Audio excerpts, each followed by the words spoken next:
Theodora. How are you? Alright, so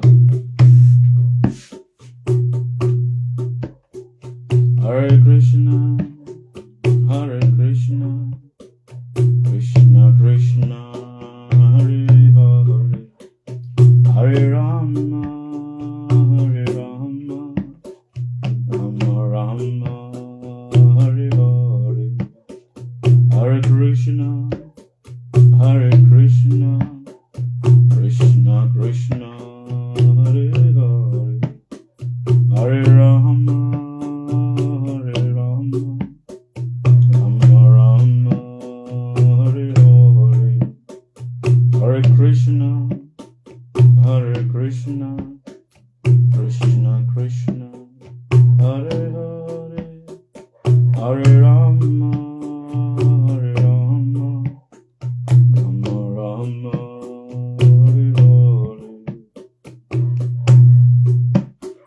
Hare Krishna, Hare Krishna, Krishna Krishna, Hare Hare, Hare Rama, Hare Rama, Rama Rama, Hare Hare, Hare Krishna, Hare Krishna, Krishna Krishna, Hare Hare, Hare Rama, Hare Rama, Rama Rama, Hare Hare, Hare Krishna, Hare Krishna, Krishna Krishna, Hare Hare, Hare Rama, Hare Rama, Rama Rama, Hare Hare, Hare Krishna, Hare Krishna, Krishna Krishna, Hare Hare, Hare Rama, Hare Rama, Rama Rama, Hare Hare, Hare Krishna, Hare Krishna, Krishna Krishna, Hare Hare, Hare Rama, Hare Rama, Rama Rama, Hare Hare, Hare Krishna, Hare Krishna, Krishna Krishna, Hare Hare, Hare Rama, Hare Rama, Rama Rama, Hare Hare, Hare Krishna, Hare Krishna, Krishna Krishna, Hare Hare, Hare Rama, Hare Rama, Rama Rama, Hare Hare, Hare Krishna, Hare Krishna, Krishna Krishna, Hare Hare, Hare Rama, Hare Rama, Rama Rama, Hare Hare, Hare Krishna, Hare Krishna, Krishna Krishna, Hare Hare, Hare Rama, Hare Rama, Rama Rama, Hare Hare,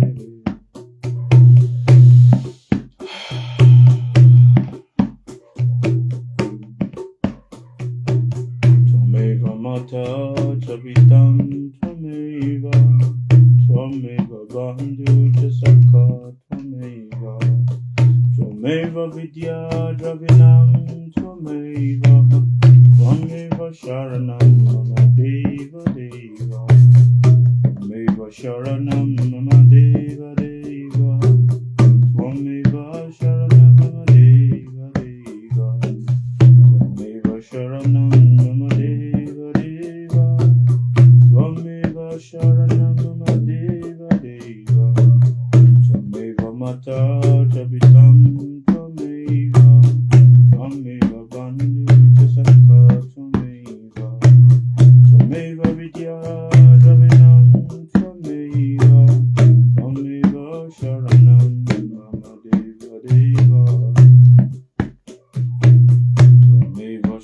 Sharanam Mama Deva Deva Tvameva Sharanam Mama Deva Deva Tvameva Sharanam Mama Deva Deva Tvameva Sharanam Mama Deva Deva Tvameva Mata Japitam Tvameva Tvameva Bandhu Jasaka Tvameva Tvameva Vidya Dravinam Tvameva Tvameva Sharanam Mama Deva Deva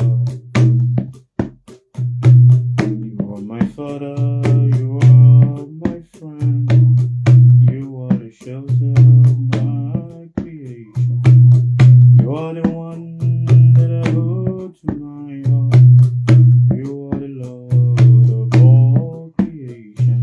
Tvameva Mata Japitam Tvameva Tvameva Bandhu Jasaka Tvameva Tvameva Vidya Dravinam Tvameva Tvameva Sharanam Mama Deva Deva Om Jnana Timirandasya Jnanam Jnanam Salakaya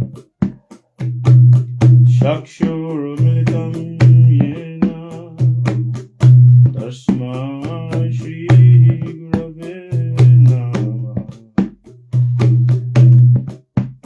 O Guru Brahma Guru Vishnu Guru Dev Maheshwaram Guru Sakshat Param Brahma Tasmai Shri Gurave Namah Guru Brahma Guru Vishnu Guru Dev Maheshwaram Guru Sakshat Param Brahma Tasmai Shri Gurave Namah Tvameva Mata Japitam Tvameva Tvameva Bandhu Jasaka Tvameva Tvameva Vidya Dravinam Tvameva Tvameva Sharanam Mama Deva Deva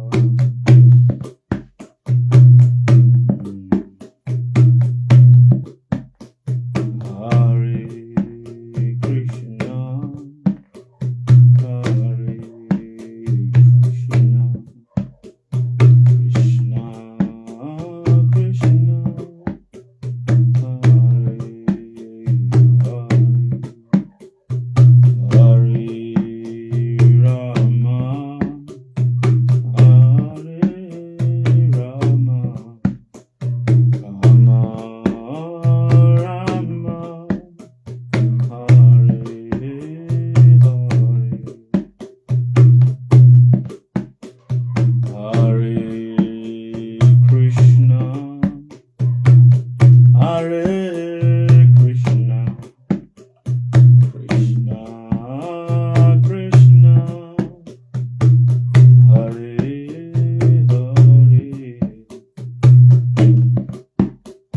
Hare Rama Hare Rama Rama Rama Hare Hare Hare Krishna Hare Krishna Krishna Krishna Hare Hare Hare Rama Hare Rama Rama Rama Hare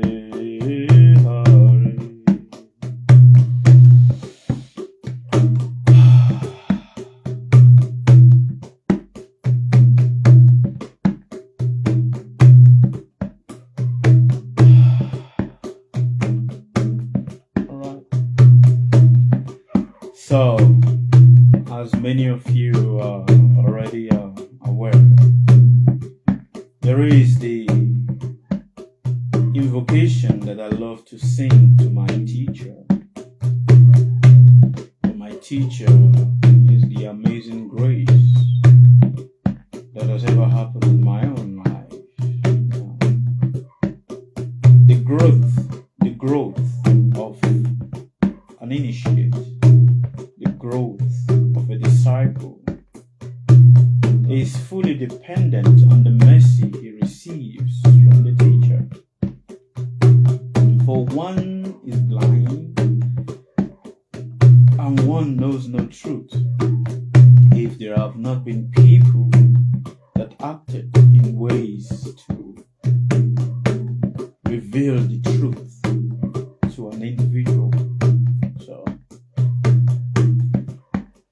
So do you know what I'm gonna say next? Let us glorify my teacher and all teachers that are universal wherever they are. So let's sing together this praise of appreciation, this praise of gratitude. Alright? Should we go ahead? Yes, let's go ahead. Amazing grace, I sing thy song that saved a soul like me.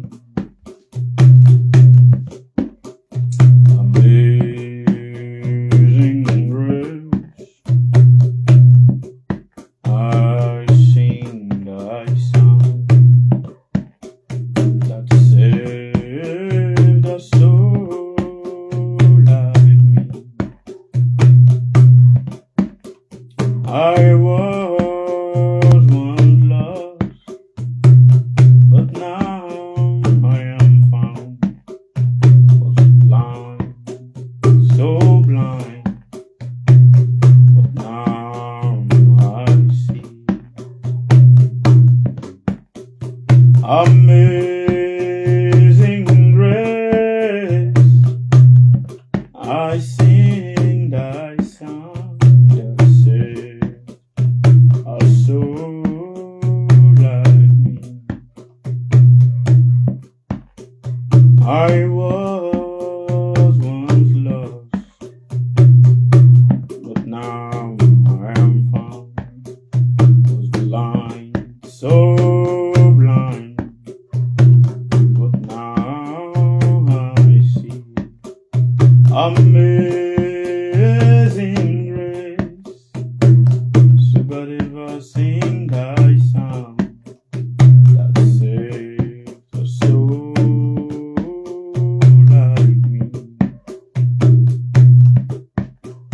I was once lost, but now I am found. Was blind, so blind, but now I see. Amazing grace, I sing thy song that saved a soul like me. I was once lost, but now I am found. Was blind, so blind, but now I see. Amazing grace, I sing thy song that saved a soul like me. Amazing grace, I sing thy song that saved a soul like me. I was once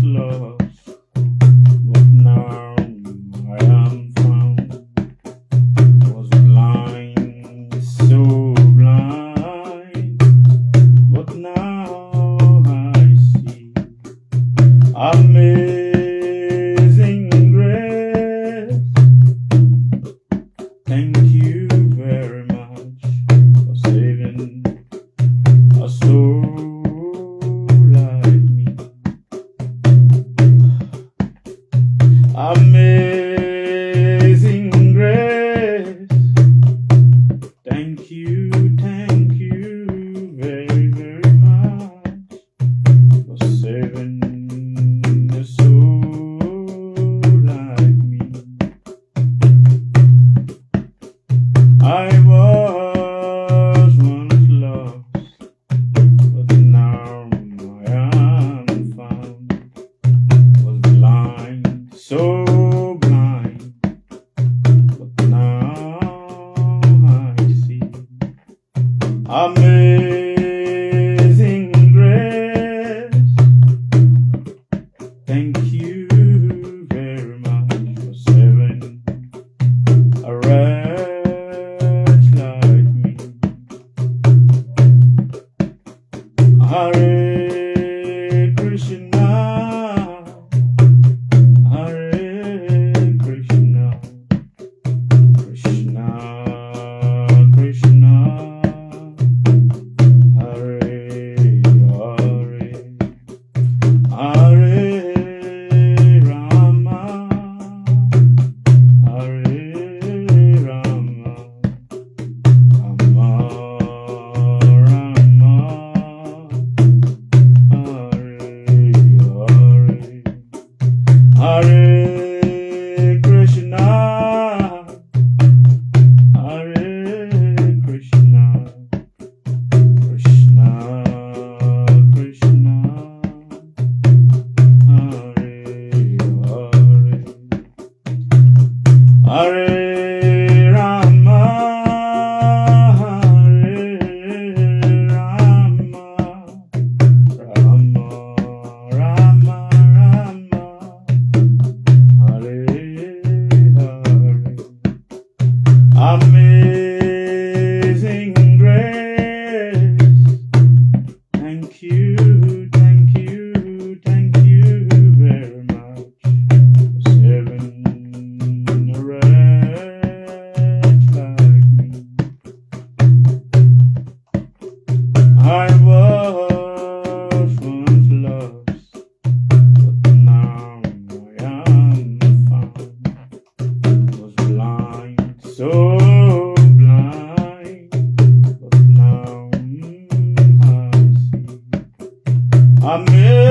Amazing grace, Sukadeva Singai sound that saved a wretch like me.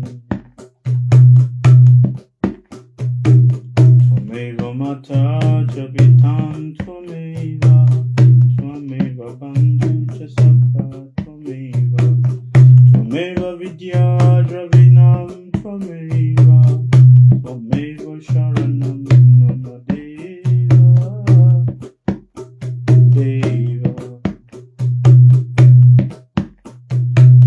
Tvameva Mata Japitam Tvameva, Tvameva Bandhu Chasaka Tvameva, Tvameva Vidya Dravinam Tvameva, Tvameva Sharanam Mama Deva.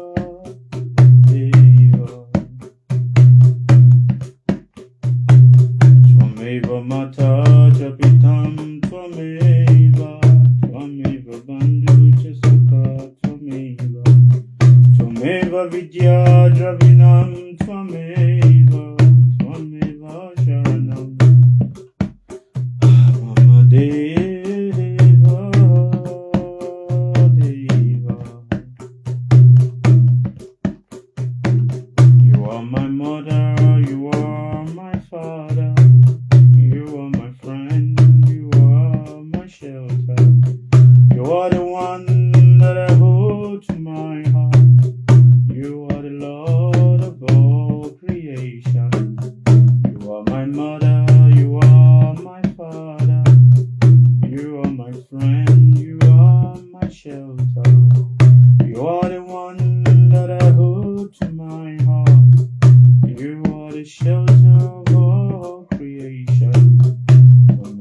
Mataraja Pitam Twameva, Twameva Bandhu Saka Twameva, Twameva Vidya Dravinam Twameva, Twameva Sharanam Mama Deva Deva. Guru Brahma, Guru Vishnu, Guru Dev Maheshwaram, Guru Sakshat Ram Brahma Tasmai Shri Gurave Namaha. Om Ajnana Timirandasya Gyanam Gyanam Salakaya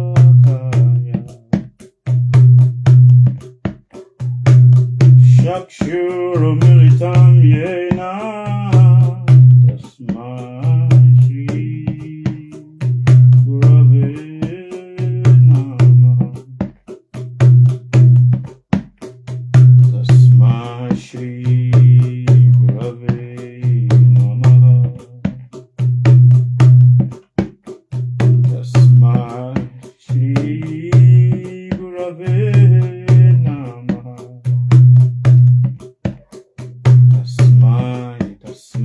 Tasmai Shri Gurave Namaha.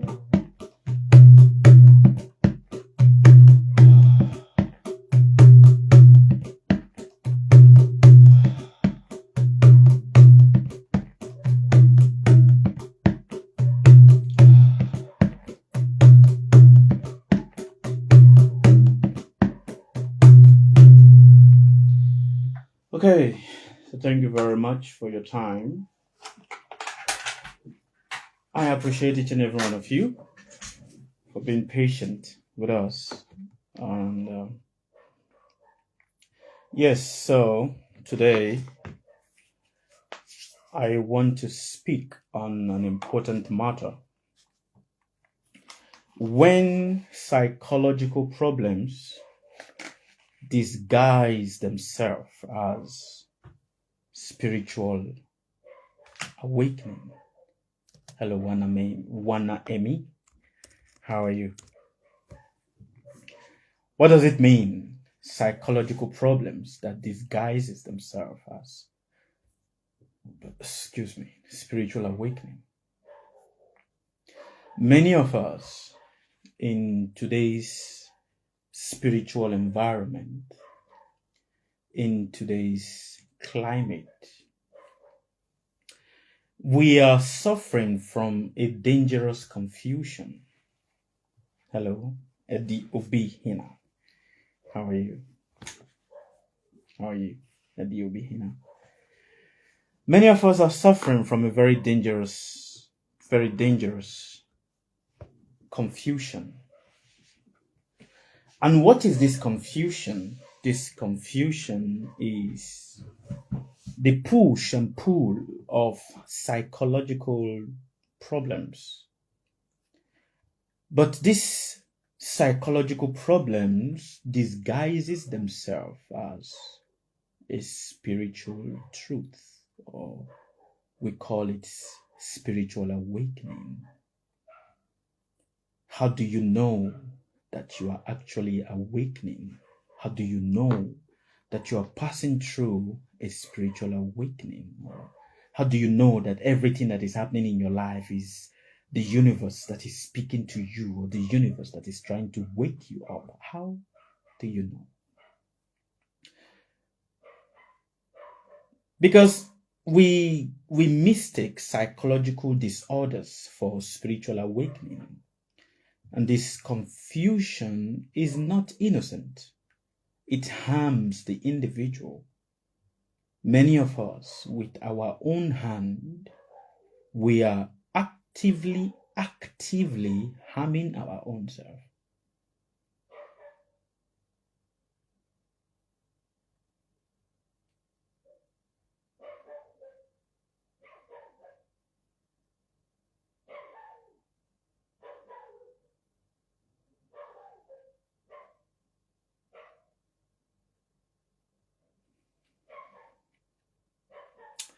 That many of us, we are actively harming ourselves.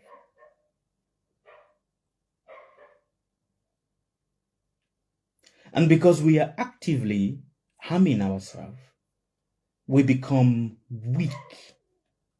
This weakens the community. It creates a generation of seekers who run from reality while calling it an escape or enlightenment. And hence we should ask ourselves many of what is happening inside of me. Is it me being awakened to the universe? What does awakening, what does it look like? What does it feel like? What does it taste like? It is important for us to really ask these questions. For when you don't know what awakening feels like, when you don't know what it tastes like, and when many people that are passing through psychological issues speaks about their psychological issues in disguise as a spiritual awakening, it also puts everyone under that same illusion. It puts everyone under that same what? Illusion. One thing you must understand, or a reality you must understand, is that there is no one that is on the surface of this world that does not have psychological traumas, psychological problems. There is no one. Even yours truly. But psychological problems are the first thing that you need to deal with before you can start understanding anything that is spiritual. For you must understand that even many people, when we take to so many spiritual acts, you must understand the confusion that makes it for you not to be fixed in any spiritual practice. The confusion that makes it that you are here today, you are here tomorrow, you are listening to this, you are listening to that, is all part of psychological problems that is inside of us, but we have not yet actively attended to them. And because it is all spiritual, it is all psychological problems, psychological mental disorder, mental malady that is inside of the individual, but we have not yet actively attended to it. But now the uniqueness of it is that a lot of people disguises and speaks on so many matters that looks interesting to the, it looks interesting, but it is just hiding psychological traumas and psychological issues. And hence the ancient teacher says the first thing, the first door that you need to walk through is the door of the chaos that is in your own head. And hence awakening is not chaos. Awakening is not chaos. Awakening is not emotional turbulence. Oh, I don't know. I'm feeling so much discomfort. I'm seeing this person and I'm feeling uncomfortable, with the person. So I think the universe is communicating to me. That is not the universe communicating to you. That is you, your own emotional turbulence. And until you learn to deal with your own emotional turbulences, you can never understand what is awakening. You can never understand what awakening feels like. Awakening is not the collapse of your mental structure. You see, many people, when they take to a certain path, or when they say, oh, I'm aware, so they believe that awareness simply means they are able to see everything. But what then is the essence of seeing everything, but you are not able to see yourself as you are? For a true awakening simply means you are able to see yourself. You are able to see the shadows of yourself and how the shadows of yourself springs to the surface. The shadows of yourself. how it springs to the surface. And while it springs to the surface, you are able to distinguish it and not confuse it for a spiritual thing. And hence, to many people that have been my student and for countless of time, I have always said, many of what you think is the spiritual problems are not actually spiritual problems. They are not. But we like it. Actually, not just liking it. Many of us are very addicted. We have an addiction to wanting to find or to believe that solutions or things that is happening to us is something that is outside.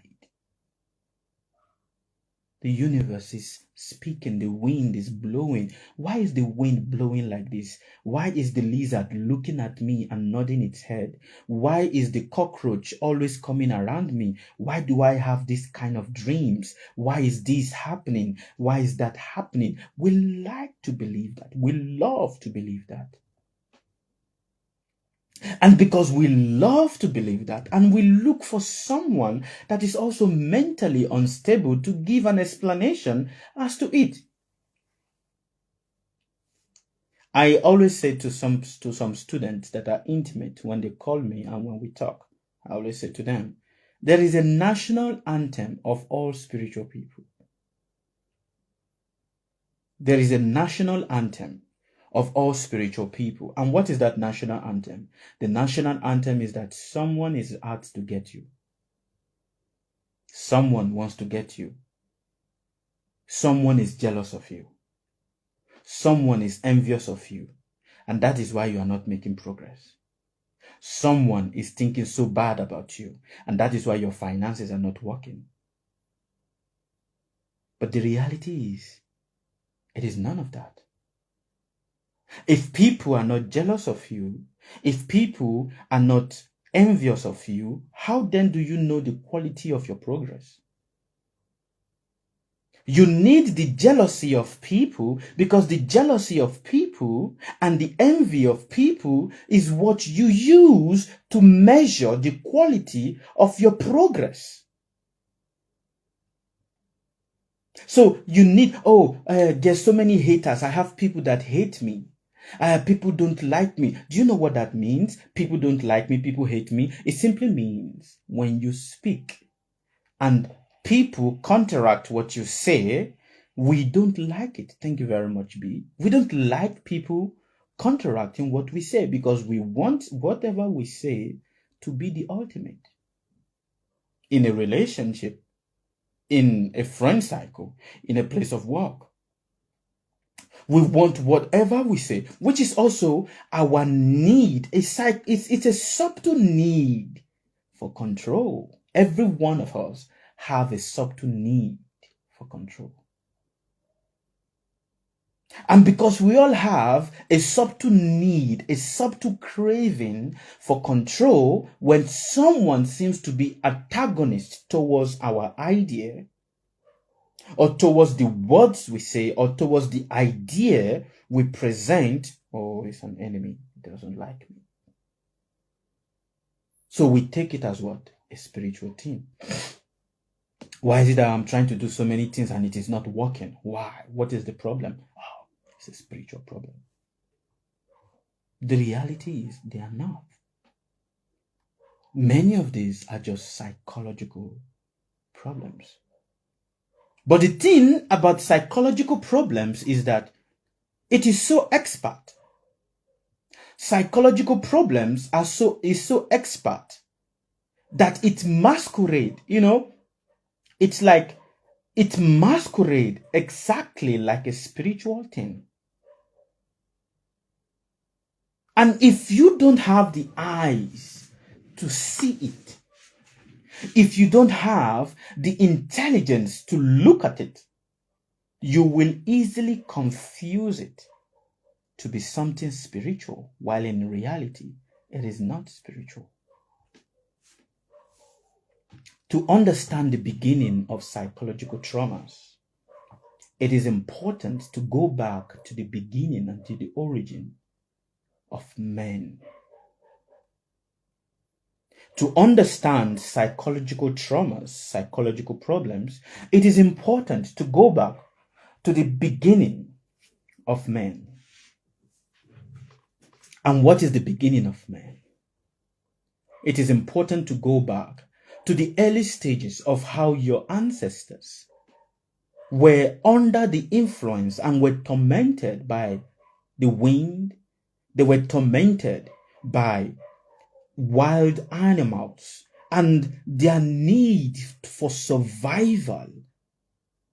The need of your ancestors for survival created hormones inside of you that now does what? It multiplies. And these hormones that was created inside of you multiplies and it leaves its signatures. It leaves impressions. And because it leaves impressions upon in the bloodstreams, it becomes that which now gets transferred from one generation to another generation. And excuse me, the essence of true spiritual practice is for you to be able to sit with these hormones, for you to be able to sit with this, torment that your ancestors have carried over multiple lifetimes, that have now become the imprint, the genuine imprint that follows everyone that is born in your lineage. And that is why you will see that psychological problems for everyone does not look the same, but underneath it, it is all the same. Now, an intelligent person will say, why does psychological problems look like spiritual?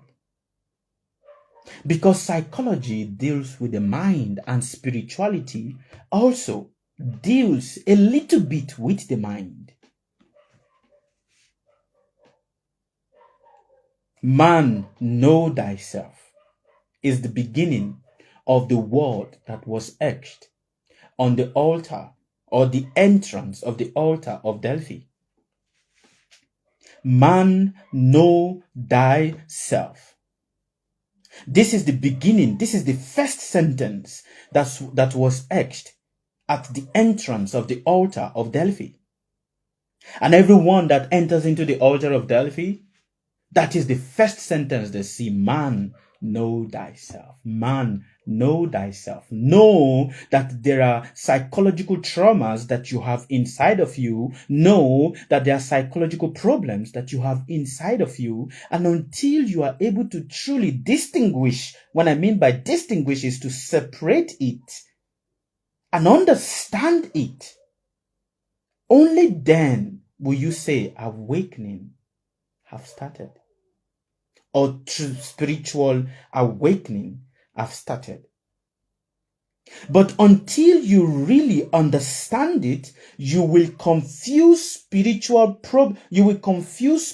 awakening as psychology.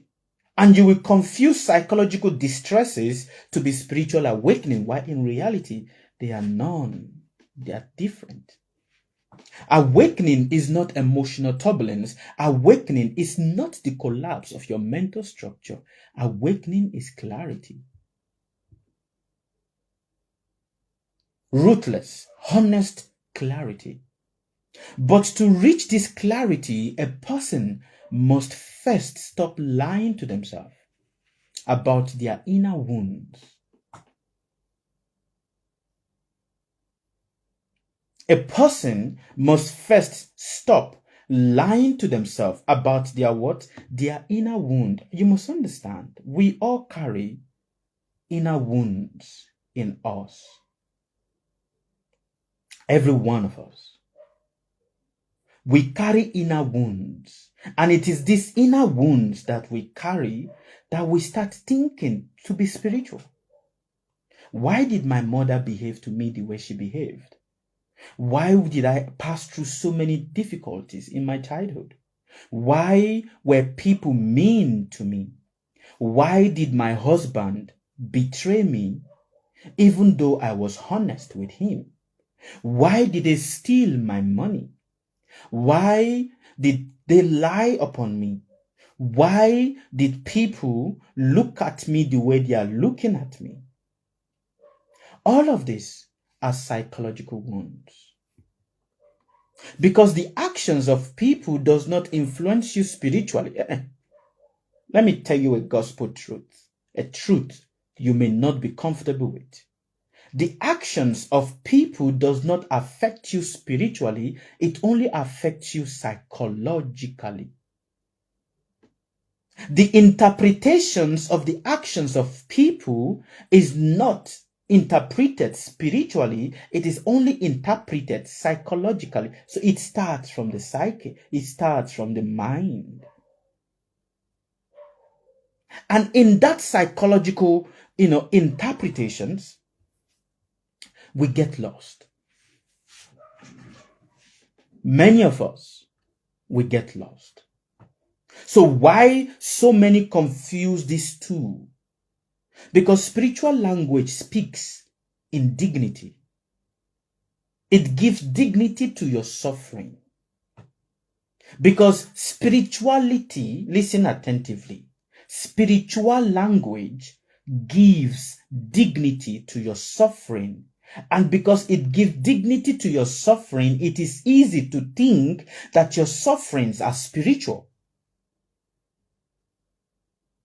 The essence of spirituality is about dignity.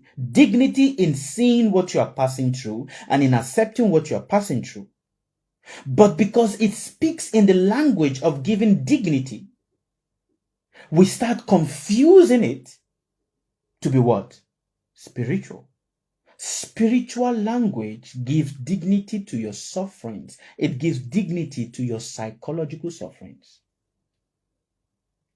And this is where many people capitalize. A lot of spiritualists, a lot of spiritual teachers capitalize on this. For they don't see beyond it. They don't see beyond it. And because they don't see beyond it, they capitalize on this. It is way easier, it is very easier to say that I am ascending rather than saying I am overwhelmed. It is very easy. One of the most easy things for you to accept is to believe that you are ascending rather than, being truthful to yourself that you are overwhelmed, because spiritual explanation feels noble. Every spiritual explanation, it feels noble. It's very noble. While psychological explanation feels too human. We don't want to feel human. Every one of us, whether you accept it or you don't accept it, everyone don't like to feel human. We want to feel noble, because feeling noble makes you feel special.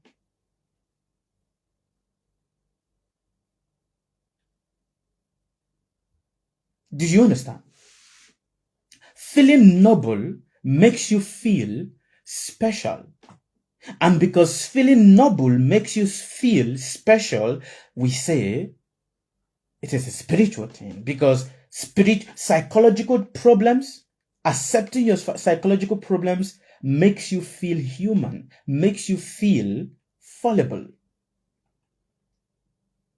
But as accepting spiritual explanation, it makes you feel, wow, I'm such a special person. I'm so special. And that is why this is happening to me. I'm so special. And the disease that many of us we have, well, I like to call it a disease because it is the reality. It is like the infection that we all have. And that infection is we want to feel special. Every one of us, whether it is in the eyes of somebody, we want to feel special.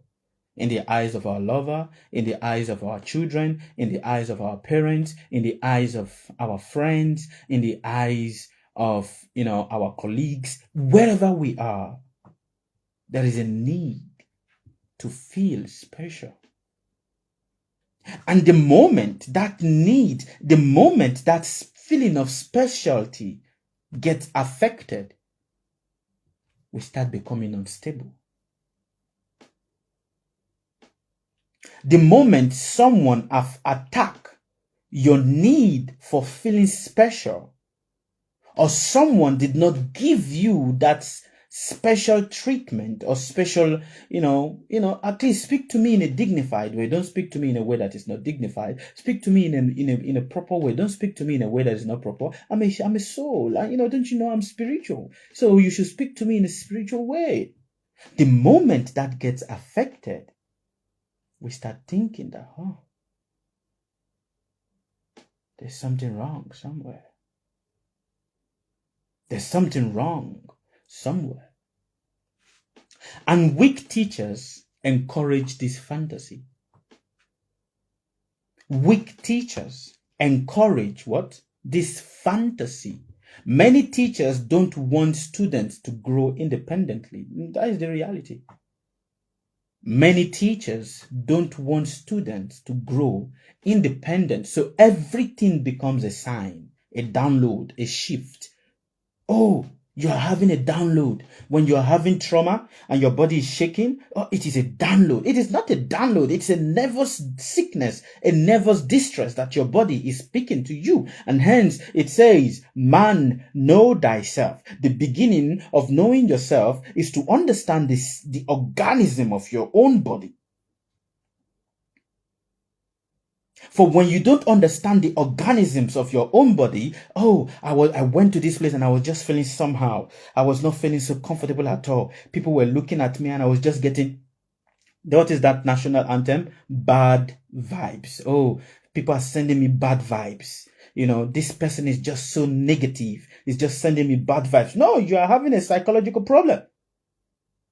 It is a psychological problem. It is not a bad vibe. It's a psychological problem. And until you learn to deal with it, until you learn to really sit with yourself and really see it, only then will you truly grow. For the beginning of growth of a man is to know himself. To know yourself is to know your body, which is what? Know the psychological distresses, know the psychological problems that you're facing. Until you face it, you can never understand anything that is spiritual. You can never understand anything that is spiritual. And hence, when you look everywhere, you see a lot of mentally, psychologically disturbed people parading as spiritual. Because in truth, spiritual people are not noble. In truth, spiritual people are not fanciful. Psychological disorders looks fancy. It's very fanciful. But true spirituality, it strips you of the feeling of nobility. It strips you of the feeling of special. That feeling of special. And whether we accept it or not, we want to be special in the eyes of people. We look for it. We thrive on that feeling of being special in the eyes of certain people. We want it. And the moment that feeling is attacked, the moment we don't get that special treatment, we start thinking that this person don't like me. They are against me. Something is wrong somewhere. Something is what? Is wrong somewhere. And until you meet a teacher that helps you strip this away, only then will you truly start growing. The students stay dependent, and dependence is mislabeled as devotion. Dependency is not, is mislabeled as devotion, and that is the reality. You need to be devoted, but it is basically you being dependent. You cannot do anything outside the thinking of the teacher. The teacher knows everything. The teacher does not know everything. The teacher is a human passing through psychological, traumas within himself. And if you are fortunate to meet a teacher that have seen his own psychological problems, accepted his own psychological problems, and has risen above his own psychological problems, then yeah, you are fortunate. Your life then is called fortunate. But this is where this is where the societal stigma it is, because the society stigmatizes mental health. The society stigmatizes mental health. The stigma that is around mental health is so heavy. That it is easy to hide under the disguise, because people fear. Do you know, higher than self-criticism, do you know what people fear the most? It's a question to you guys.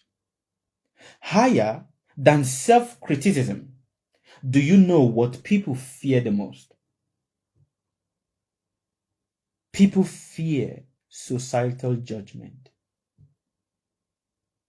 Absolutely. Higher than self-criticism, we are afraid of societal judgment, because societal judgment isolates you.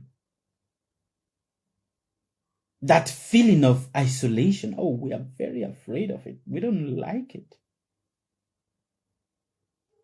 Even when I don't care what people think about, you care, you really care, but you don't really want to accept that you care. You care. So being stigmatized in this society, being stigmatized is a fear that we carry, but we disguise it as spiritual. People fear being seen as unstable. That is the reality. Many people are afraid of being seen as unstable. So they wrap their suffering in mysticism.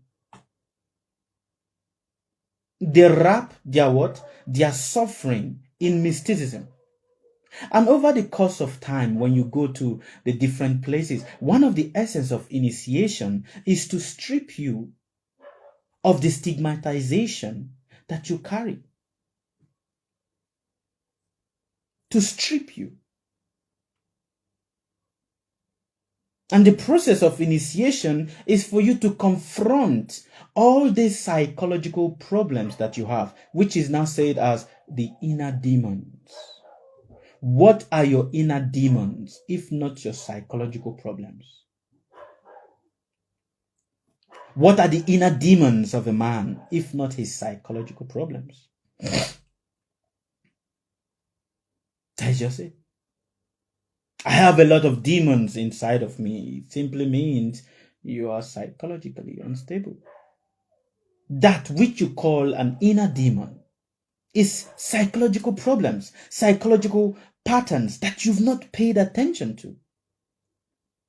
And hence the danger of misinterpreting psychological symptoms as spiritual experience is that it creates confusion as consequences.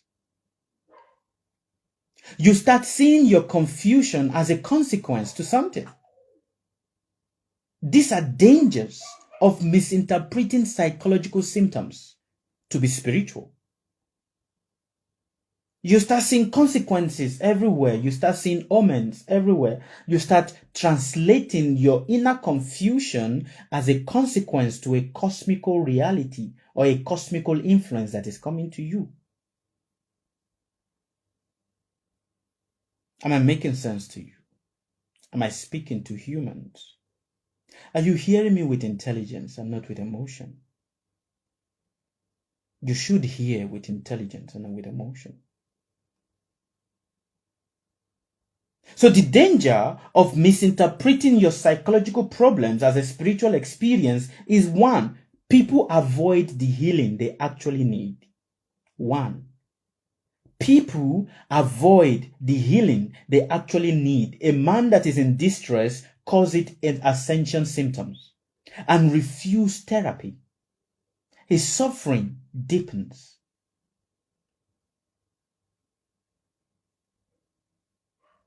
Your suffering is a blessing from God. It is not a blessing from God. It is a psychological issue that you've not yet sit down with.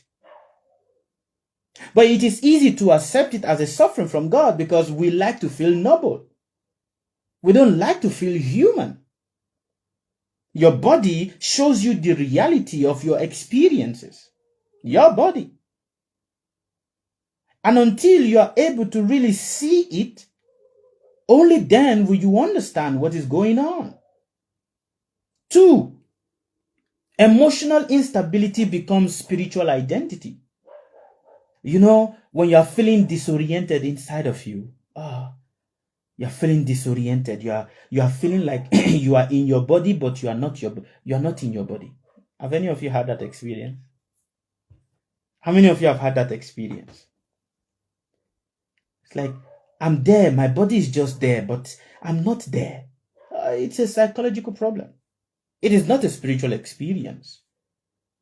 We start translating our emotional instability as what?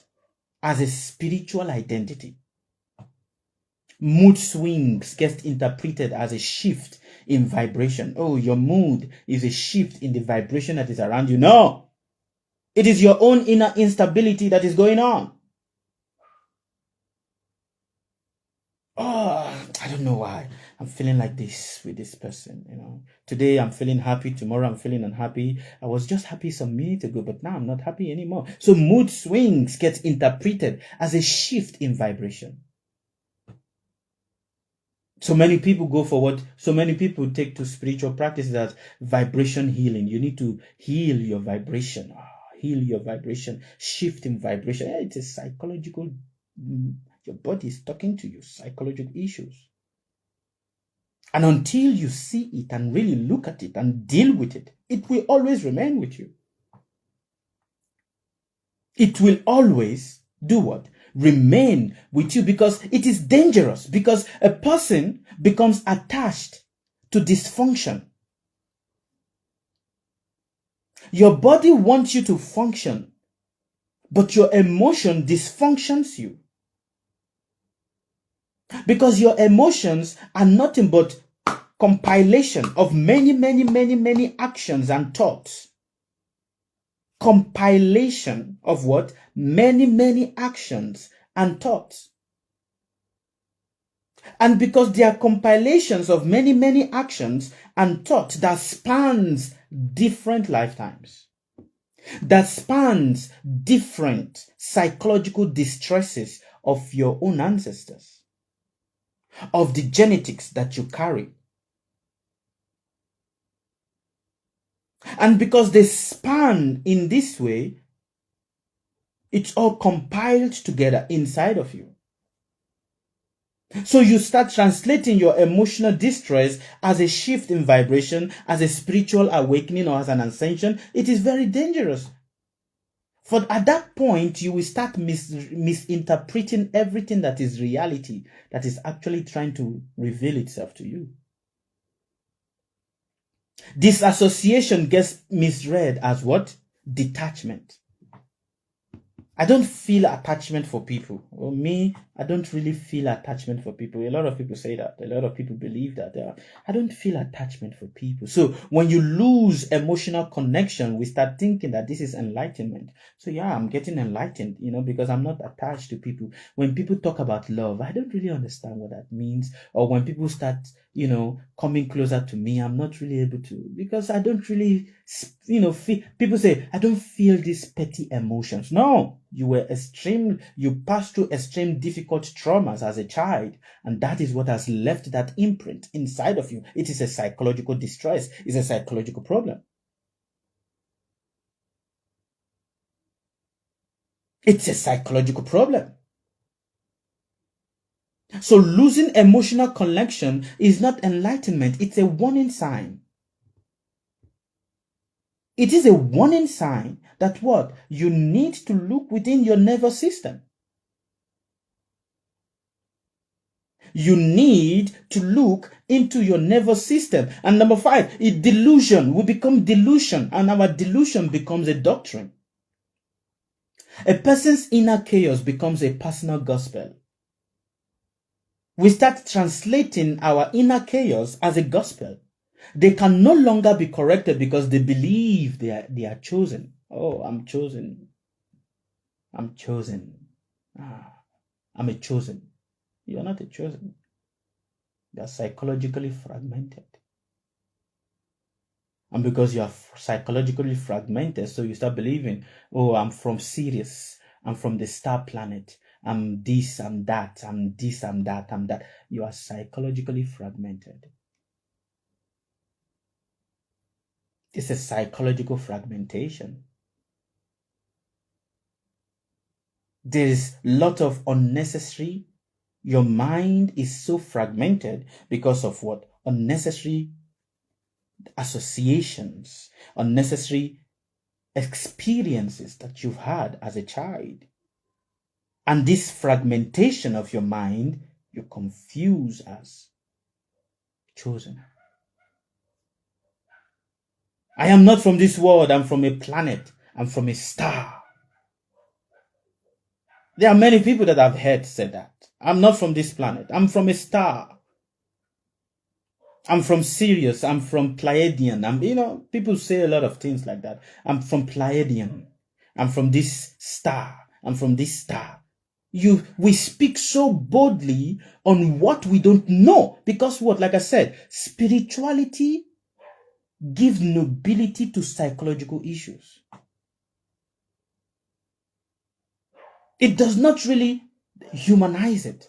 It gives nobility to psychological issues. So we like to feel noble. Every one of us likes to feel noble. But in reality, we are nothing but just what?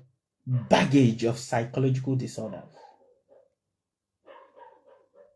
Baggage of psychological disorders that you've taken from your parent, you've taken from your environment, you've taken from the people you associate with. All this baggage of psychological disorders, we carry it around us. And because of that, even when people that is with us is truly trying to connect with us, we are not able to connect with them because we start thinking that it is the universe that is communicating with me, so the universe is giving me signs. But you are having psychological trauma, you are having a psychological breakdown. And instead of receiving proper guidance, we then decide to start praying. Let me pray. Maybe prayers, let me pray. Instead of sitting with yourself to ask yourself, why am I feeling like this?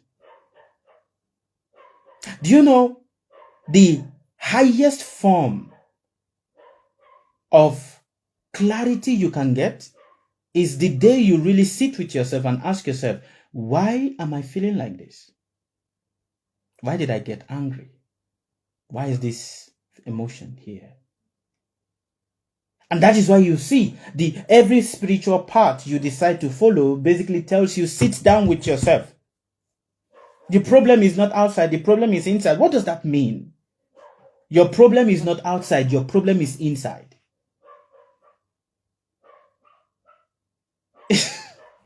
What does it mean? Every spiritual person will tell you that your problem is not outside, your problem is inside, which means what? You are mentally, psychologically fragmented inside. And until you deal with your psychological fragmentation that is inside of you, you can never know anything that is spiritual. You will only have theories of what is spiritual, but you can never experience it because what? You are psychologically fragmented. And this psychological fragmentation will now start translating it as, this is the reason why my husband is not loving me, or my this man does not have emotion for me anymore, or this is the reason why I'm not having a job, or this is the when I go, I don't get a job from people. I submit so many CVs and people are not calling me back, or my money is not staying with me. The more I try for to save money, the money is just going one thing or the other, is just taking my problem. And somebody say, I know what is the problem. Don't you see? There's a lot of promise and fail in your life. It's true, sir. It's very true. You are having a lot of promise and fail. Yes. People promise me and they don't do it. You work so hard like an elephant, but you eat like an ant. Sir. Oh, woman of God, you are very correct. No, they are not correct. They are just telling you of your psychological disorders. They are just telling you of your psychological disorders that you are not translating as a spiritual problem.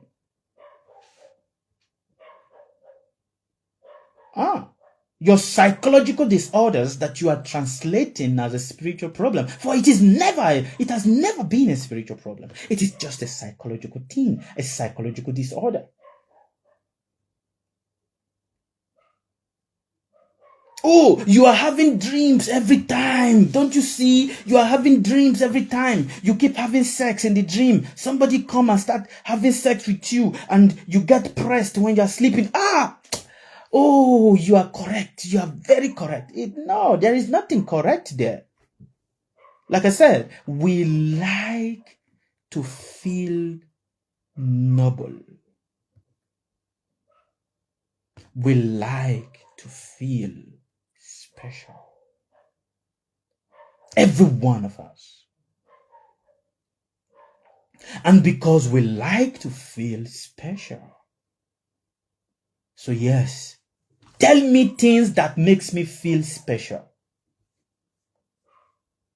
No one wants to hear anything that does not make them feel special. Listen attentively to what I'm telling you right now. No one wants to hear anything that does not make them feel special.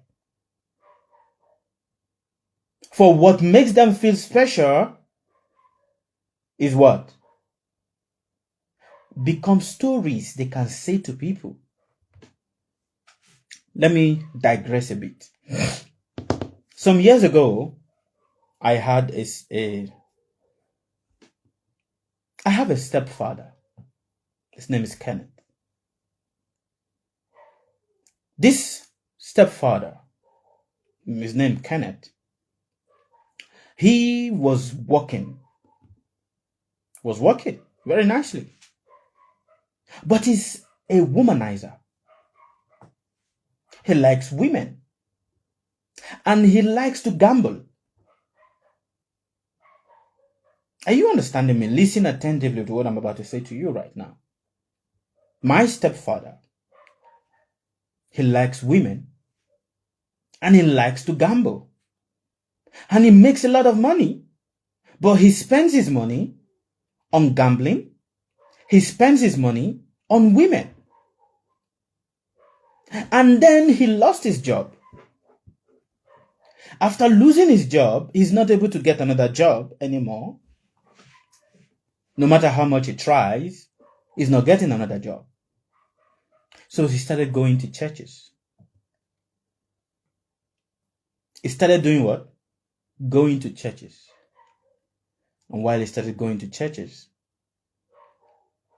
there was a church he went. And in that church, he was told, I was there, he was told, hey, this man, in the spirit, you are so powerful.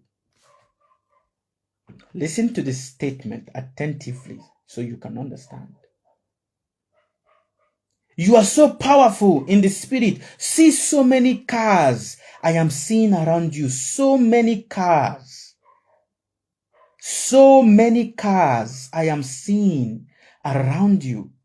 So many houses, but they have tied you down.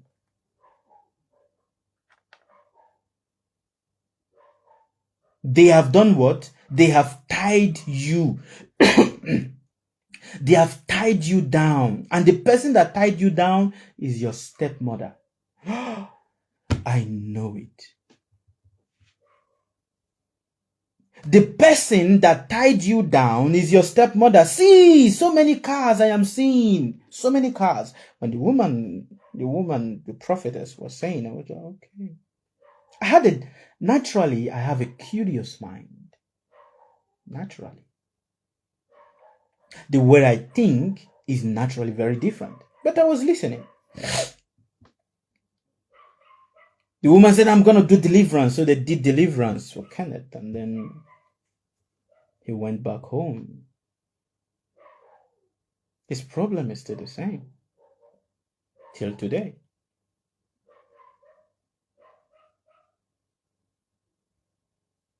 Till today, his problem is still the same. So I asked Kenneth,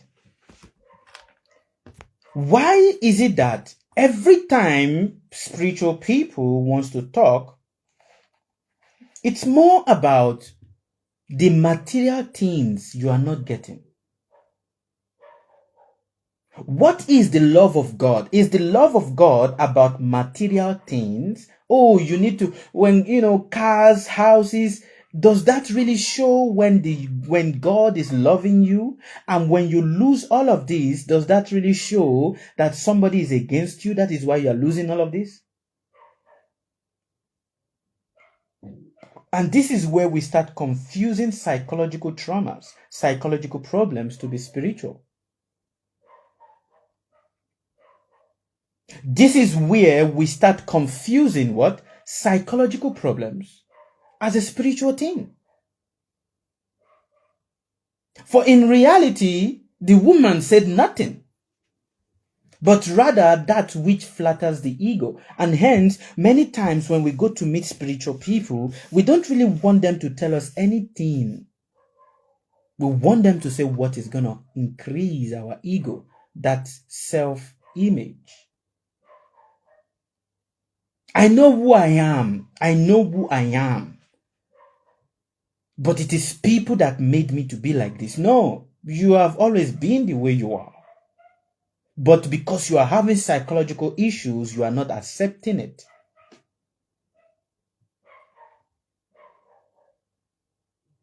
Because you are having psychological issues that you are not sitting down with, you are not accepting it. So delusion then becomes doctrine.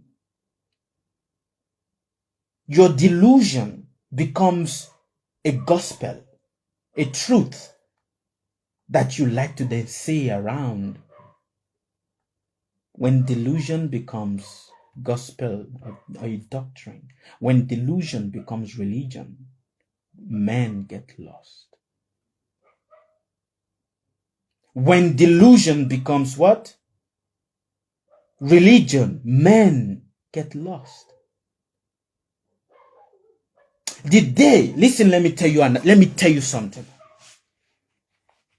The day you will meet a true spiritual person,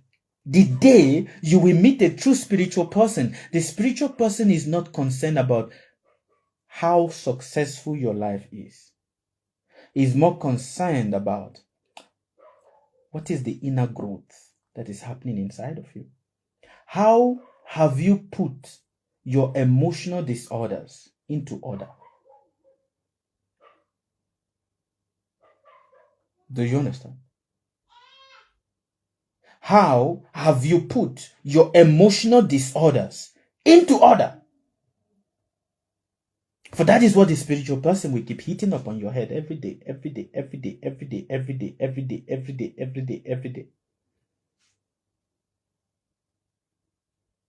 But because we are so addicted to wanting to feel noble, so when we don't have money or when we lose money, we start thinking that someone is the one that made me to lose money. But not understanding that whatever is happening to you is as a result of an action. And the action is not different from you. It's always the action that you have initiated. And that is the consequence of the action. So we start, do you understand what I'm saying? The consequence of your action are the unfortunate events that is happening to you.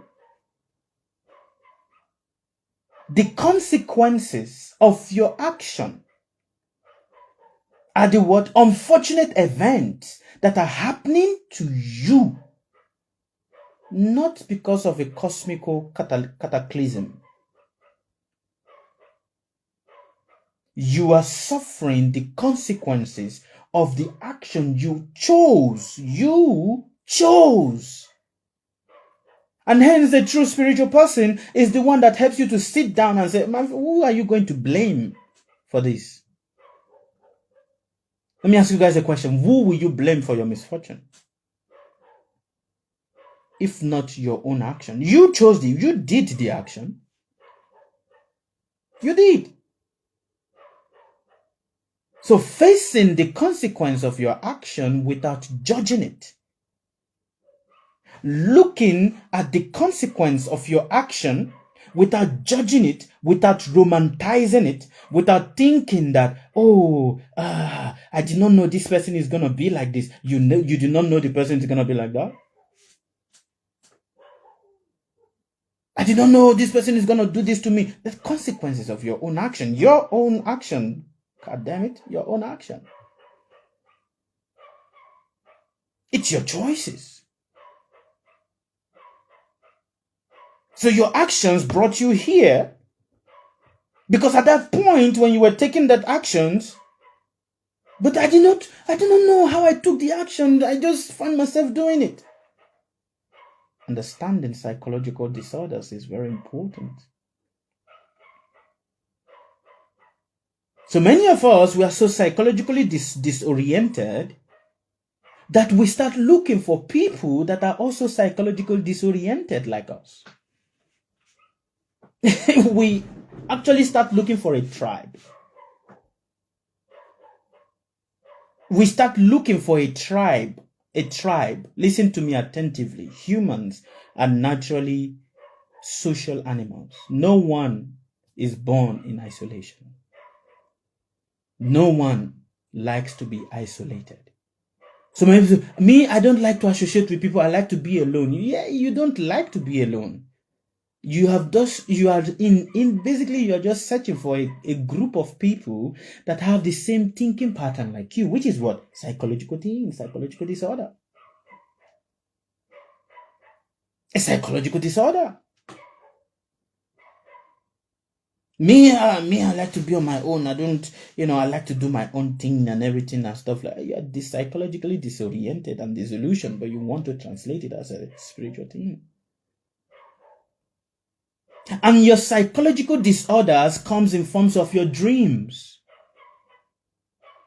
Your dreams are the number one symptoms of your psychological disorder.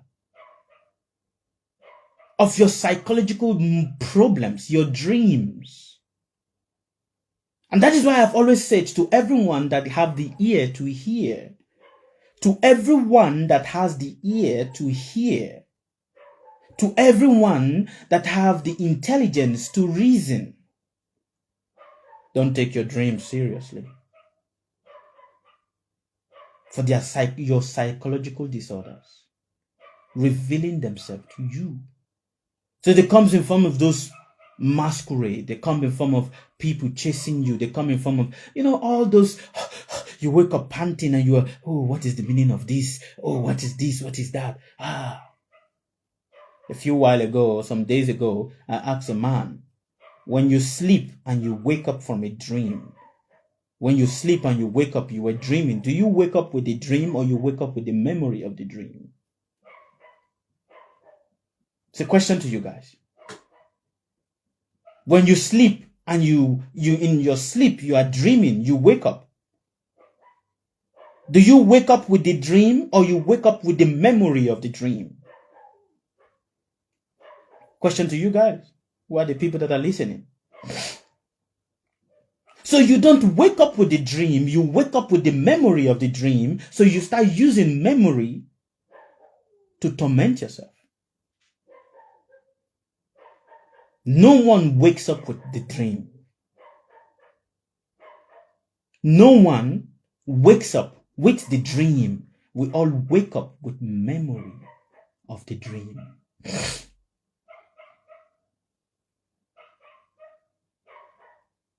So when you wake up with the memory of the dream, what is this? I saw this happening to me. Not, you didn't see that happening to you. You saw memory. You use memory. So you are using memory. And what is memory? If not a past tense? Is memory anything that is futuristic? I saw my future. You saw your past. Is it a question to you guys? Is memory anything that is futuristic? Or always that which is the past?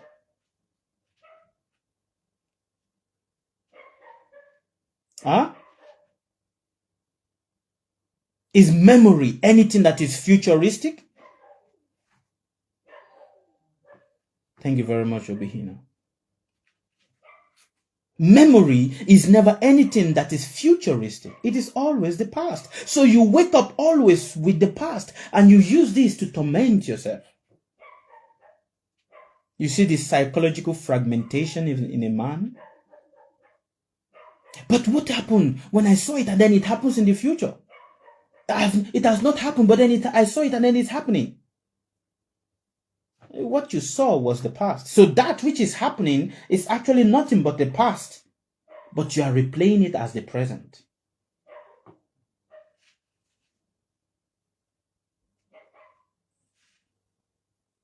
So what is the true nature of spiritual awakening? Spiritual awakening. What is the true nature of it? To understand the true nature of spiritual awakening, you must be able to differentiate the two. You must be able to differentiate psychological problems from spiritual awakening. You must be able to differentiate them. For when you don't differentiate them, you will always keep confusing them to be the same. They are not the same. They are not the same. I always say, there is my student here in Mauritius. His name is Jagadamba. Whenever we talk, I always say to my student, I say, if you know the amount of psychological malady, sickness that a lot of people carry, but they disguise it as spiritual. What happens when you disguise psychological problems as devotion or as devotion to God? What happens? How do you really know a person that is worshiping God from a person that is mad, psychologically fragmented, but is also worshiping? Many of the religious people, Sukadeva is saying it, and I'm saying it very boldly. Many, if you think you can prove me wrong, please come on the internet. I would love to hear from you. Many of the people that are practicing spirituality are psychologically unstable. Including you that is listening to me right now. But you are translating your psychological instability to be spiritual. It is not.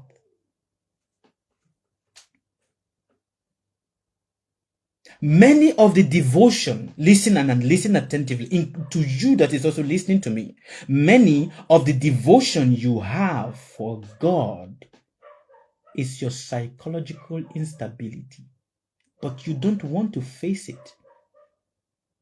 You don't want to face your psychological mental disorder. You don't want to face it, so you start saying God. In pretense, in form of hiding away from your psychological problems, you dive into religion, you dive into spirituality, you dive into mysticism. But in reality, you're just psychologically unstable. That's just it. And if someone start pointing it out to you, You say, but it is the will of God. It is the will of God. So it's God doing. It's God that is doing it, It's God that is doing it. Are you understanding?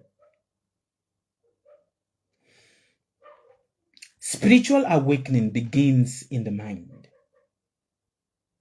And that is why I said, all teachers, the process of initiation is not for you to escape the mind. It is for you to see the chaos that is in your mind and put order to the chaos in your mind. That is the number one process of initiation. So a disciple gets initiated. But before the initiation, the disciple passes through processes of seeing the chaos that is in their mind and putting order to the chaos that is in their mind. Until you put order to the chaos that is in your mind, you will keep translating those chaos as a spiritual experience. It is not a spiritual experience.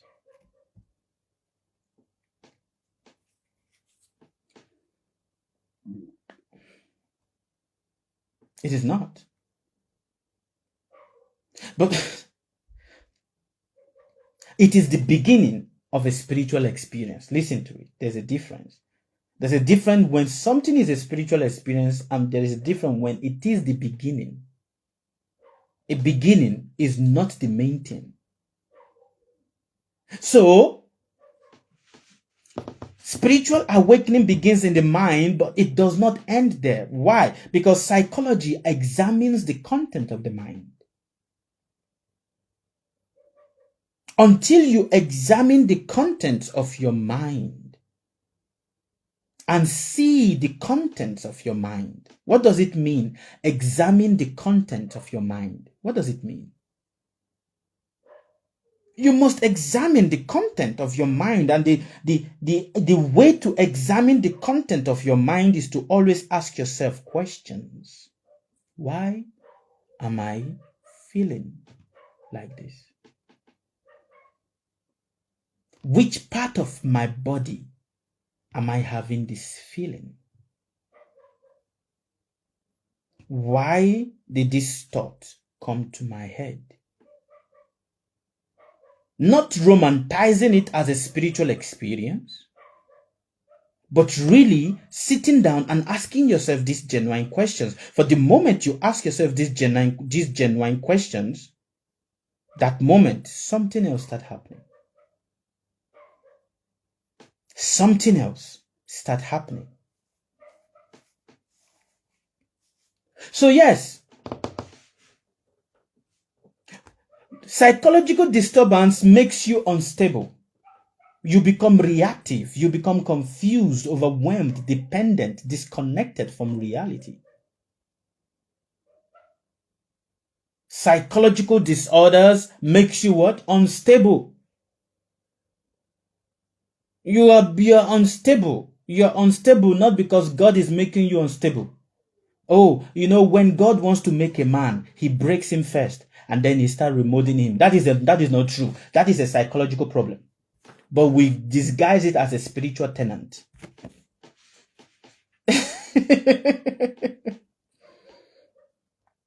Many of you have used this statement as a consolation to avoid your psychological trauma. When God wants to make a man, he tests him. No. No. When good fortune arises, you are able to see your problems as it is. I wrote a topic about this. Check it out on my Substack. So many of us we confuse this. It's a psychological problem that you're having. You are having a mental disturbance inside of yourself. You're on your instability, you're unstable, you are reactive to every word people say to you, even though you say, I don't think about it, but it's the residue of that word is always there. There is nothing as I don't think about what people say to me. It's a lie. The first lie you lie to yourself is I don't think what people say to me. It's a lie. Every word people say to you, even if you don't react to it instantly, the residue of that word remains. And you deal with that residue. It comes to the surface later. Later, when you are in your silence, it comes. That says, hey, see, this thing that was said, you did not react to it, but it is here. So it becomes the silent fire that starts burning you. It becomes what? The silent fire. And the beginning of the lie you say to yourself is, I don't care what people say to me. That is the beginning of the lie you say to yourself. The beginning of the lie.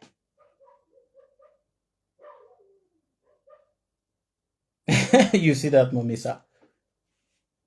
The beginning of the lie. You are confused. You are overwhelmed. You are dependent, disconnected from reality. They are psychological things. True awakening makes you clearer, steadier, more grounded, more responsible, less reactive, more observant, more capable of facing reality. Do you see the difference? Do you see the difference? True awakening makes you what? Clearer. You have clear thought. Your thinking is clear. Your thinking is what? Is clear. You are steadier. You are steadier. You are more grounded. More grounded. You are more responsible. In the disguise of not wanting to be responsible, people run away and start chasing spiritual fantasy. See, spirituality is a beautiful fantasy. But true spirituality simply means be human. Are you understanding? Be human and see and accept all your responsibility. Don't judge your responsibility. Don't criticize your responsibility by saying, why me? Why always me? True spirituality is not fantasy. Psychological disorders is fantasy. For true spirituality strips you of the fantasy by accepting your responsibility. Okay, I'm doing it. This person is appreciating it or they are not appreciating it. I will just keep doing it. Whether they appreciate it or they don't appreciate it, I will just keep doing it. I will do. I will do. It's my responsibility. Not running away from responsibility. A lot of people, in the disguise of not wanting to take responsibility, they start saying that they are spiritual. So they start going here. They dress in funny ways. They put incense on their body. They put whatever it is they put on their body and say, God is calling me. So I'm chosen. So God is calling me. The universe is calling me. So I need to go and do something. No, you are running away from what? From responsibility. You don't want to be responsible. For true awakening is responsibility, is being responsible. That is true awakening, which simply means being human. Not running away from your human experience. Not what? Not running away from your human experience, but just being human. The way in is the way out. The way out is the way in. You cannot go out except you go in. Do you see that? You cannot go out except you go in. You cannot know what is outside if you are not already inside. But many of us We want to be outside and start thinking that we are inside. Many of us are actually outside thinking that we are inside. Do you know what is an outside if you're not inside something? You cannot know. What is the exit of a place if you're not already inside that place? You can't know. Is it not? So the way out is the way in, and the way in is the way out. And this is what true awakening is. It steadies you. It gives you clarity. Not clarity as to why people behave in a certain way with you. Because many of us, we want to interpret how people are behaving to us. Oh, this person is behaving like this. No. Clarity in yourself. Clarity in your thinking. Clarity in yourself. Clarity in your thinking. Not trying to interpret every eye gestures of people. Not trying to interpret every of people. Many of us, we seek this interpretation so high. Oh, don't you see? When you are awakened, you will know what people are thinking. No, you will not know. You will not know. When you are awakened, people, before people say anything, you already know what they are saying. Even when they are talking, you already know where they are heading to. No, that is a mental malady. But when you are truly awakened, you care not what people are saying. You care not what they are arriving. You're just steady within yourself. You are steady within yourself. Awakening does not make life easier. It makes you more capable. Are you understanding? Awakening does not make life easier. It makes you more capable. So, how to recognize true awakening? 1, you stop chasing spiritual highs. A lot of people are chasing spiritual highs. Do you understand what I mean by spiritual highs? Do you understand what I mean by spiritual highs? Does anybody understand what I mean by spiritual highs? How to recognize that you are truly awakening? You stop chasing spiritual highs, because awakening is not sobriety, is not ecstasy. I want to feel the universe. You stop chasing spiritual highs. I need to tell me, what is this man of God going to say about me? You stop chasing. These are all part of spiritual highs. Psychological disorder.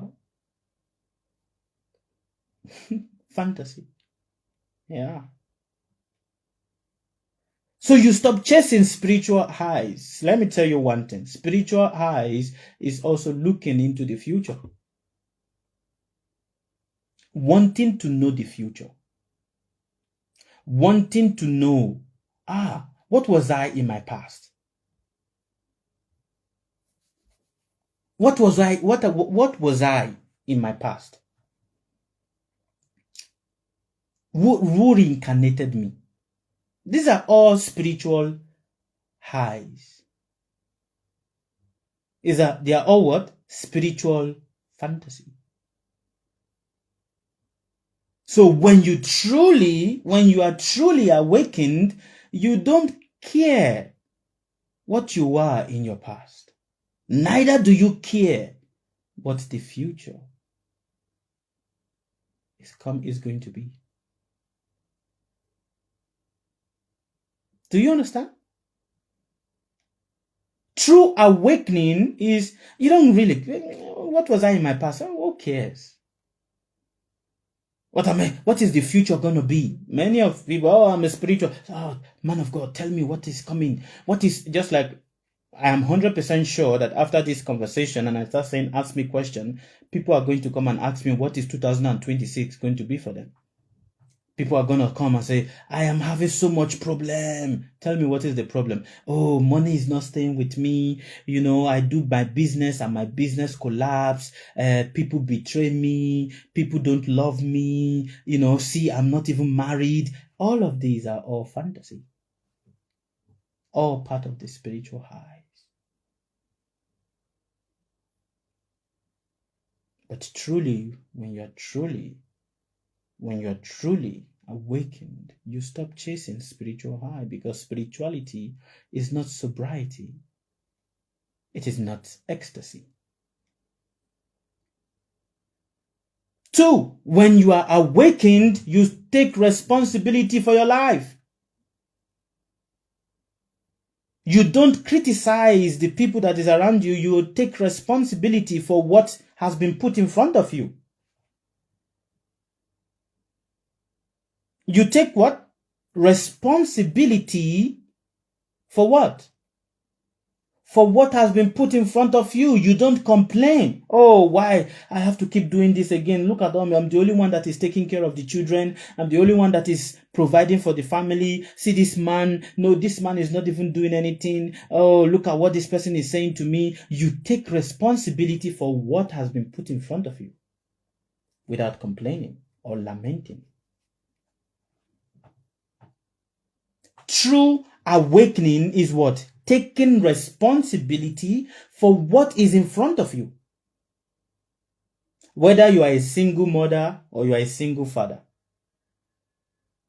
Whether your husband is responsible or is not responsible. Whether you are the only one that is working and the family members are not working. You take responsibility for your life. You take responsibility for what is in front of you, not blaming spirit, not blaming planet or destiny for your choices. And there's one quote my spiritual master likes to say a lot. It's about a man that had everything and he lost it. It's called the Avanti Brahmana. He had everything. He lost it.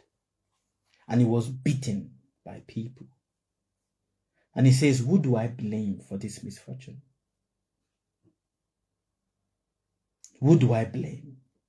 Should I blame my son? Should I blame my family? Should I blame my wife? Should I blame the people? Should I blame the planet? Should I blame my ancestors? Should I blame my children? Who do I blame for this?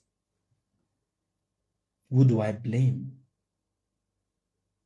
The reality is you blame no one. You blame no one. Oh, see this man. He got me pregnant. He's not taking care of his children. True awakening means blame no one for what is in front of you. You just take your responsibility.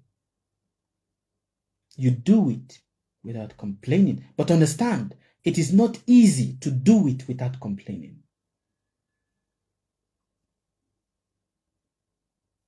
It is not what? It is not easy to do it without complaining. It is not. It is difficult. But always calling yourself back all the time. Catching yourself when you start complaining is the beginning. That is true spiritual awakening. Catching yourself when you start complaining. Oh, it's difficult for me. There's no support. Catching yourself. That is the beginning of what? True spiritual awakening. And if you are blessed to meet someone or a teacher, whoever, that informs you about this, then you understand your life is sublime. For not everyone gets to understand or gets this knowledge. And hence, all true spiritual masters that are awakened, they basically tell you, blame no one for your misfortune. Are you understanding? Do not blame the spirit for your misfortune. Do not blame your ancestors for your misfortune. Do not blame God for your misfortune. Do not blame the planet for your misfortune. Do not blame the man that betrayed your emotion or the man that impregnated you and did not take responsibility. Do not blame anyone for your misfortune. When you meet a true spiritual person, that is the simple thing. That is the beginning of what they are going to tell you. And that is what they will keep ringing into your head. But we don't like to hear, because what? We want to look for someone to blame.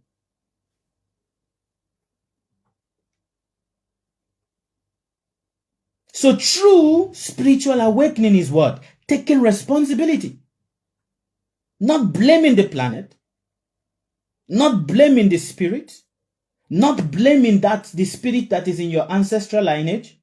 Not blaming the woman that misbehaved with you. Not blaming the man that misbehaved with you. Not blaming that it is only you that is forwarding the responsibility. Oh, I don't have a job yet. What am I going to do? Not blaming anything. Just living. Just living and being responsible. When you are spiritually awakened, your spiritual practice becomes simpler. Simple things are spiritual practices for you. You don't carry religion and rituals so much in your head. And that is why there is a personal reason why I limit. There was a time I always talk about rituals. That is to drag you in. And that is why right now I don't speak about rituals anymore. Because I want you to wake up.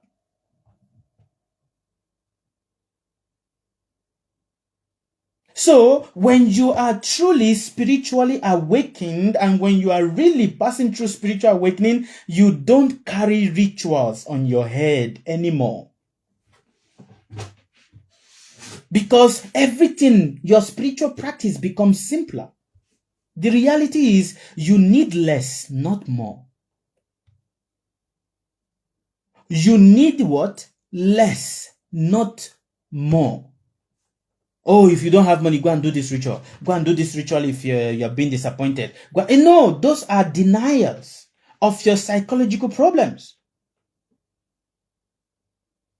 So you need more, you need less, not more. Your clarity increases and your rituals decreases. Your clarity on your life, on what is happening in your life, increases, and your ritual does what? What does your ritual do? Your ritual does what? It decreases. A true spiritual master is not the one that increases your rituals. It's the one that decreases your ritual. So you don't carry ritual in your head. Oh, when you wake up, you need to do this. When you do this, you need to do this. When you go out, you need to do this. When you come in, you need to do this. A lot of people carry it so much in their head that their life becomes stiff. Do you understand what I mean by stiff? It becomes so stiff. The ritual then becomes their identity, and their identity gets lost. They don't know themselves anymore outside of the rituals.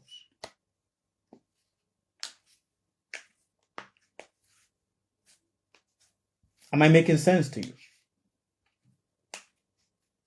If you've been listening to me from the beginning, show me your thumbs up. Are you listening to me with intelligence?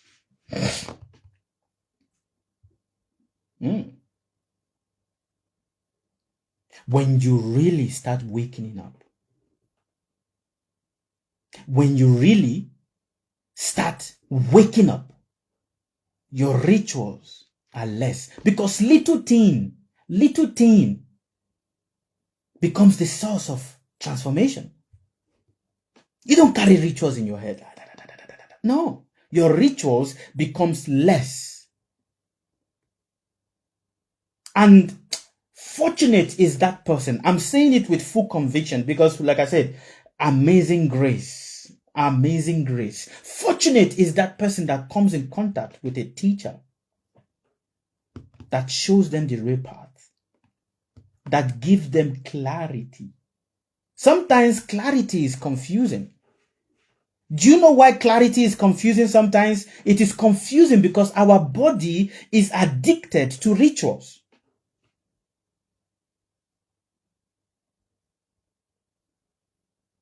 Do you understand? Our body is addicted to rituals.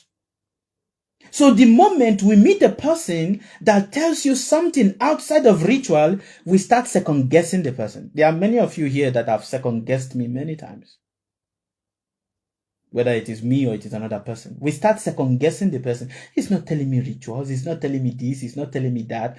Is this one? Is it really, is it really? Because we are addicted to rituals. But guess what? Rituals takes you nowhere.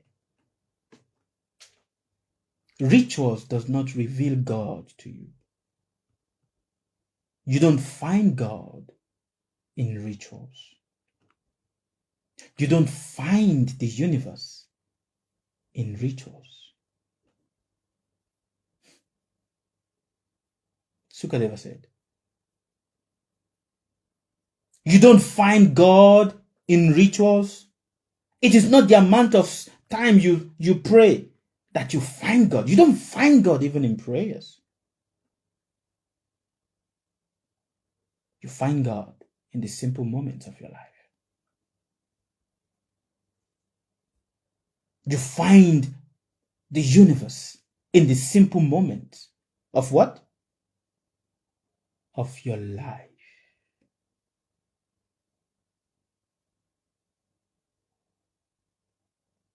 That is where you find God. That is where you find the infinite. The simple moment of your life. So true awakening means what? Your spiritual practice becomes simpler. You need less. You want to travel. You need much more load. If you want to travel and you carry so much load, who is going to be discomfortable? Who is going to be uncomfortable? It is you. If you are traveling and you are carrying big bags, who is going to be uncomfortable? It is only you. The bag is only going to weigh you down. So when you truly start becoming awakened, you cut off rituals. You do what? You cut off rituals. Because you need less, not more. Your clarity increases and your rituals decreases. When you really start awakening, you become grounded, not floating. When you really start awakening, you become what? Grounded, not floating. Because true awakening anchors you. It anchors you into a deeper reality, and which is just being human. It anchors you into a deeper reality, which is just being human. Just being human and appreciating the experiences that is coming to you. Not judging it, not criticizing it, taking your responsibility, and not fighting against your responsibility.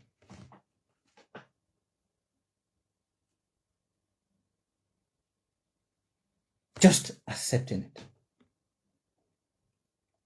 When you start becoming awakened, what is true awakening? True awakening means what? You gain inner stillness, not emotional stillness. Inner stillness. You are, internally, you are still. See, inner stillness is not joy. Not that you are happy all the time. No. Happiness is a high. Happiness is a drug. Not that you are happy all the time, not that you are blissful, not that you are excited. Stillness simply means the intelligence is calm. There is calm intelligence behind every thought that you are thinking. Because a lot of people think that when you are spiritually awakened, you will be joyful, you will be happy. You will be so happy. No! No!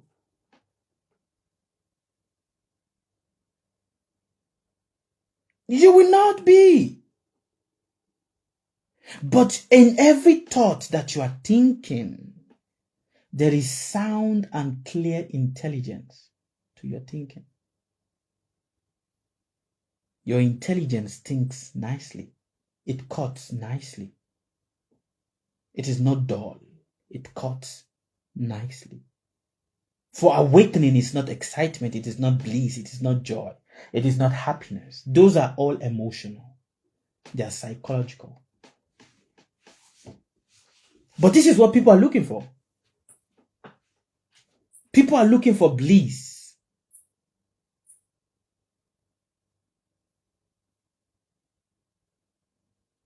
People are looking for bliss. They are looking for excitement. They are looking for what? For happiness. They are looking for, to feel high. When God loves you, when God is with me, I feel your love, God, I feel your love. No, you cannot feel the love of God.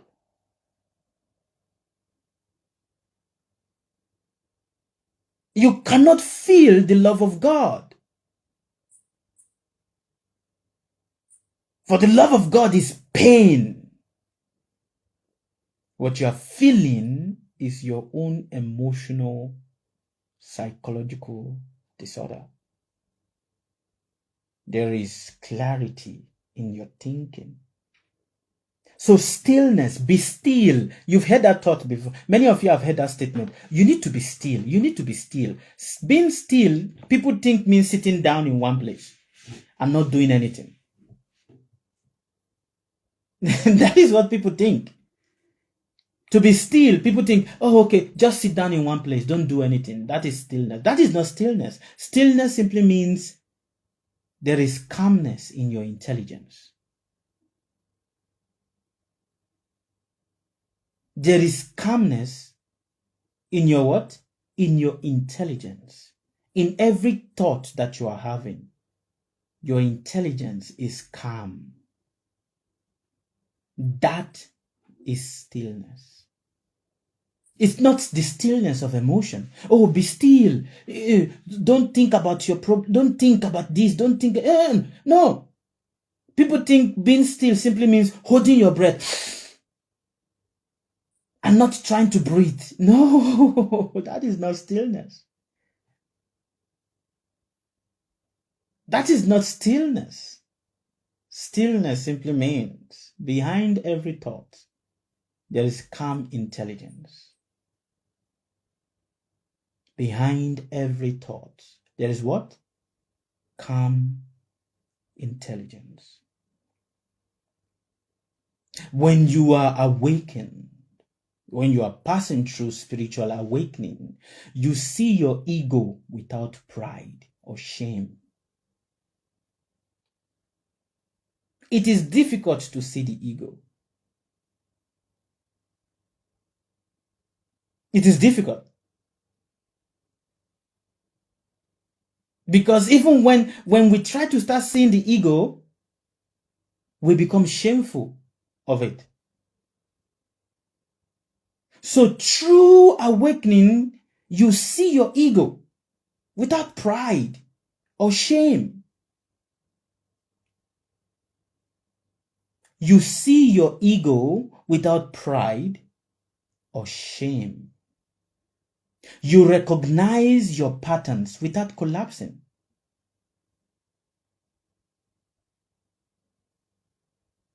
You recognize your what? Your patterns without collapsing. Yeah.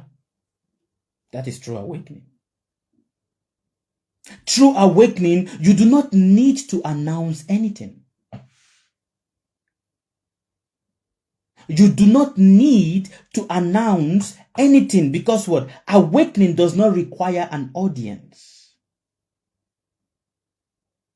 Awakening does not require an audience. It reveals itself in your presence, not in your words. And that is why I say a lot of people that say they are awakened or they speak about awakening. They are not awakened.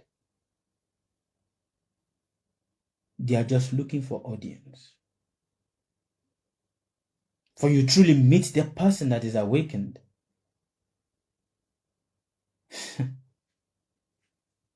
They are different. They are different. What did I say? They are different. Different. So a lot of people, many people, awakening is not about audience. It does not require audience. It does not. It reveals itself in your presence, not in your words.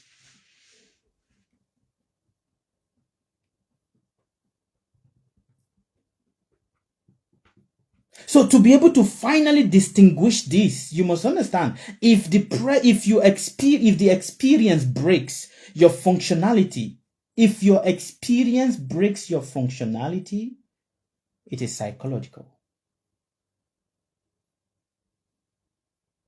If your experience makes you not being able to function, you are having a psychological problem, not a spiritual problem, not a spiritual awakening problem.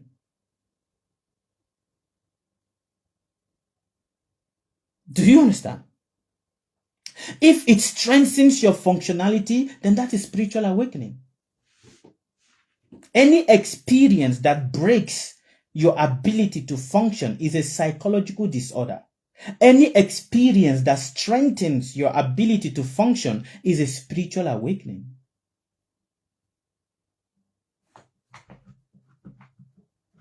Are you understanding?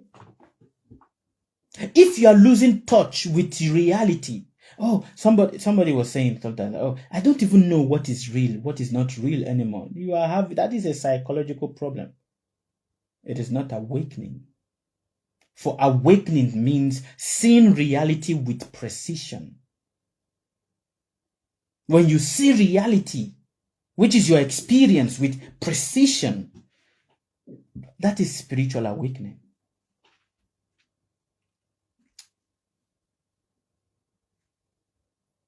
If you become dependent on teachers, it is a psychological problem.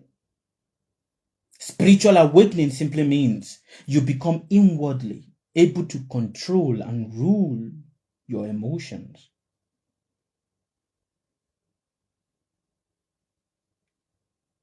The awakened person becomes more human, not less. The awakened person becomes more human, not less. It becomes more human, not less, more present, not distant, and more responsible, not fragile. A lot of people that says they are spiritually awakened, they are just nothing but fragile, disorganized people. Fragile. Fragile. So ask yourself, are you fragile?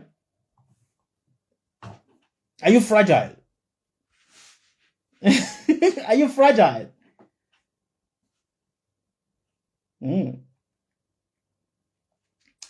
So I'm ending now. In conclusion, spiritual awakening is rare because honesty is rare. That is the truth. In conclusion, spiritual awakening is very rare because honesty is rare. People would rather call their wounds a gift than face the truth that is beneath the gift. But the one who chooses truth over fantasy clarity over comfort, spiritual drama, the one who choose clarity over comfort and not getting carried away by spiritual dramas is a person that is actually awakened. That person is actually awakened, not a person that is carried away by spiritual dramas and all of that. So yes, it is. I've spoken for quite some time. Anyway, I started late, so it is 4:00 over here in Mauritius. So thank you very much for your time. I'm open to questions now. Now I'm gonna end here on Facebook. I'm here continuing on TikTok. Whatever questions you have, I'll be happy to attend to them. All right. Ciao. And thank you very much, Mira, for the gift.